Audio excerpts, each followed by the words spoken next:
Professeur, vous dites que vous ne vous mêlez pas de politique, mais vous connaissez l'adage si on se mêle pas de politique, la politique se mêle de vous. À votre corps défendant, peut-être vous êtes devenu une figure d'opposition, en partie peut-être sur des malentendus, mais à la rigueur, peu importe. Est-ce que dans tout ce que vous décrivez dans les affaires judiciaires qui vous frappent, vous estimez qu'il y a eu une part d'appui ou de complaisance de la politique en France, de l'exécutif, qui ont donné cette situation où ça a dépassé le cadre traditionnel auquel vous étiez habitué, de la controverse institutionnelle ou scientifique? C'est une bonne question. C'est une vraiment bonne question. Écoutez, je pense qu'il y a des gens parmi ceux qui décident qui vraiment ne m'aiment pas beaucoup. Voilà. Mais je peux vous dire, alors eux, ils ont atteint un degré. C'est la première fois qu'il y a un ministre de la Recherche qui me déteste. Alors, c'est la première fois. Ça, c'était jamais arrivé. Donc, le ministère de la Santé, c'était arrivé parce qu'encore une fois, je vous dis, on a une zone de recouvrement, vous voyez, qui fait que nous, de temps en temps, on dit l'inverse de ce que dit le ministère de la Santé, et que donc ça les irrite. Ouais, donc, ce que je comprends bien. Mais ce qui est normal, parce que les gens qui parlent au ministère de la Santé, ils ont appris des choses il y a 30 ans qui sont plus vraies maintenant. Donc, moi, mon rôle, c'est de dire c'est plus vrai. Il y a eu là, récemment encore, je m'en suis pas mêlé, parce que je trouve que c'était assez ennuyé comme ça, des réflexions sur les angines, avec lesquelles je suis en total désaccord, et qui témoignent d'une méconnaissance du problème des angines, très répandue, mais totalement prouvable. Mais la recherche, si vous voulez, c'était pas... J'en ai vu... vous savez, ça fait longtemps, j'ai été responsable de la recherche de la faculté de médecine en 1989, donc je suis vraiment la vieille garde. Hein. Donc j'en ai vu. Jamais dans la recherche on m'a traité comme ça. Jamais. Voilà.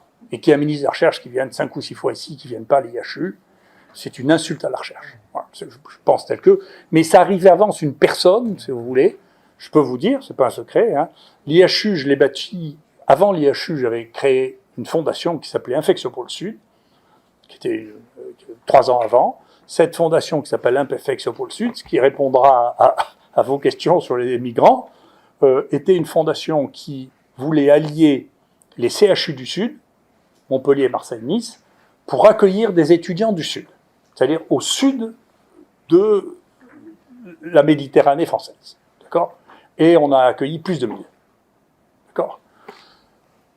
Il se trouve que notre ministre actuel, il y avait l'université de Nice et l'hôpital de Nice, les deux, il y avait 2 universités à Montpellier et l'hôpital de Montpellier, et puis ensuite on a été rejoint par Nîmes, et puis les nôtres. Donc ça s'appelait Infectiopôle Sud, qui est intégré maintenant dans la Fondation Méditerranée Infection, c'est une partie de ça, et on continue à avoir des thèses en commun entre les villes de Montpellier, Marseille, de Nice, Marseille.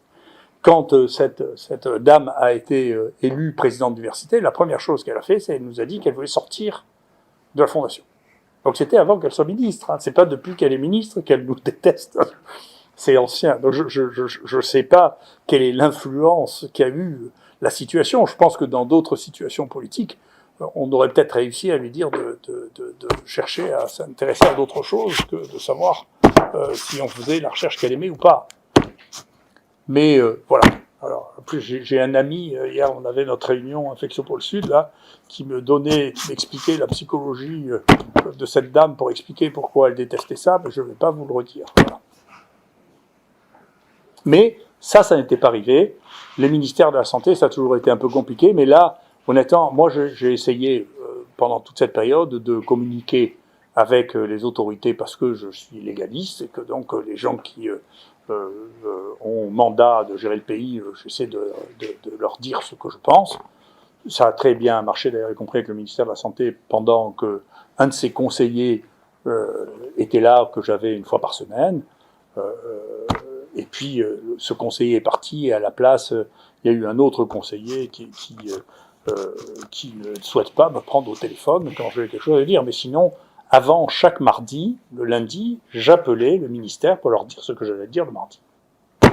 Donc je suis un citoyen normal. Enfin, pas tout à fait normal. Vous pensez que cette loyauté, ce légalisme dont vous avez fait preuve n'a pas été payé en retour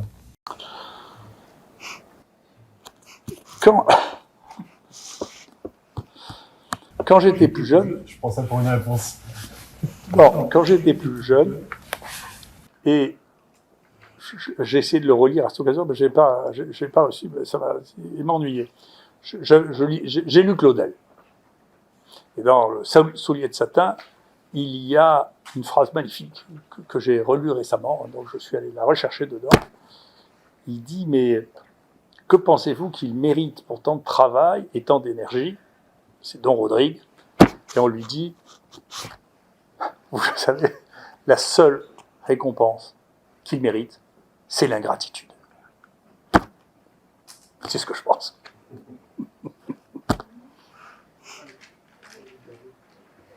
C'est bon. Partez sur Claudel.